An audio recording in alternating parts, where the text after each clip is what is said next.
a fairly polished like single player and multiplayer product when it comes out. Very polished. I don't have many I don't have many complaints about Call of Duty at this point. I'm like, it's an annualized franchise that they are taking the time to make sure is done right each year. Exactly.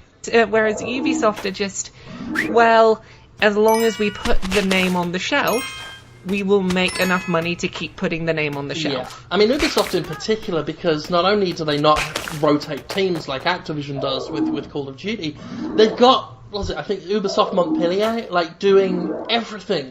And it's no wonder their games are so homogenous now. It's no wonder that Far Cry, Assassin's Creed, The Crew even coming out, and Watch Dogs are so similar and so obvious to track and seem to follow the same blueprint, the same series of missions, the same climb a tower, unlock a map. Do you think that's partly a result of the fact that that's what gamers want, though? I mean, there may very well be that element to it. Obviously, there comes that question of if people are still buying it, is it necessarily a bad thing? I've always tended to argue that long term it is, because they might be buying it now, but one day they will just suddenly get sick of it. As we saw with Guitar Hero. I mean, we all remember Guitar Hero. But following the year that Activision brought out 10 Guitar Hero games in a single year, the very next year it was entirely axed as a series. I'm amazed they're still only doing one Call of Duty a year, actually, to be honest. Yeah, I don't think that it'll be too long. Maybe a decade from now we will probably have a spring and a fall Call of Duty. It would not surprise me in the slightest. They could call it Fall of Duty. And they would be polished. Like, I trust Activision that they would put 6 teams on and they would have them polished if they were going to do that. Call of Duty have historically always been very solid games. And, well, Ghosts, I think they slipped up a little bit. That one was very dodgy on PC, but then... And on the consoles, there were some issues with the netcode and stuff, but generally they're really, really polished games. Yeah, I've fallen out of favour with them recently just because I feel like I got spoiled with the Black Ops games, because they took it to a whole new level, I felt. And then after that, they kind of retreated back a bit. Ghosts, of course, was Infinity Ward just doing Infinity Ward. And Advanced Warfare really didn't grab me this year. I played it and I found the campaign it was tiresome to get through. I didn't want to complete it. I got to the end, but really didn't feel it. And the multiplayer, again, after something like Black Ops, where I was throwing up panels that microwave the air and burning opponents and stuff, just going back to this shitty little jetpack, kind of, it just didn't grab me like I felt it would. Really? So, yeah, I felt completely different about Advanced Warfare because it brought back the fast pace that I loved from Call of Duty 4. Mm-hmm. That's what made me fall in love with the series was the fast pace. Yeah, well, I was going to agree with Gavin just because, for me, the speed at which modern Advanced Warfare, is it? The new one. The speed at which the new one goes with, I found that really enjoyable, and the story, while nothing that ever... it's no story that would ever win awards in a film or a TV show. It was good enough, and it was very well presented. I had a laugh watching it. Although, I will say, they really could have done more with the jetpacks and stuff in the campaign.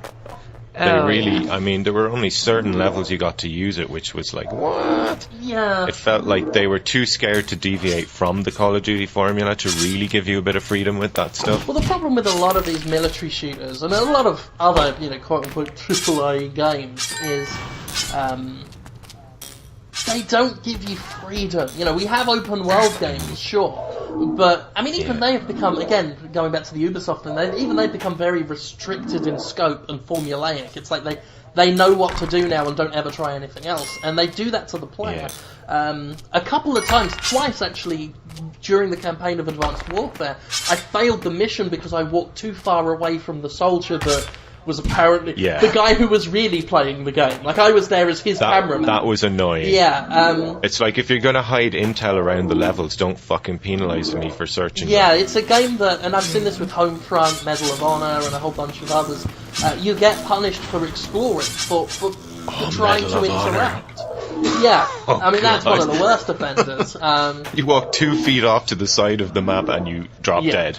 it really is. You play the game when we tell you, soldier. Well, pretty authentic soldier experience there, I suppose. It's like, look at this beautiful world we've made. Don't you dare go around that corner because we only made this road. Advanced Warfare had, and it was a problem exacerbated by the fact that you had jetpacks. You had things that felt like that should be free. They should be giving you. You should feel like the leash is off of you, but it only highlights how just how changed they've made you. It's funny. I was kind of thinking Advanced Warfare campaign would be more like Crisis 2, which was to me a nice balance of freedom and of linearity and scripted events. I loved Crisis 2. It was great. They really did, because it was very linear corridor-like structure, big buildings that gave you a lot of freedom within. Exactly. Yeah, and what a version of New York. Really well done. Yeah, I need to go back and replay that. It's been a while. Crisis 3 was okay as well, but Crisis 2 for me was the highlight. It was very well done, well paced. I'm a big fan of pacing in games. I talk about that a lot when I review a game. Doesn't get a lot of credit because Crisis for some reason gets kind of the short end of the stick. It gets a lot of sneering from people, but yeah, I rate it. I thought Crisis 2 was excellent. Yeah, 2 was my favourite in the series. I have to ask, as one of these boring feministy indie game playing social justice warrior types,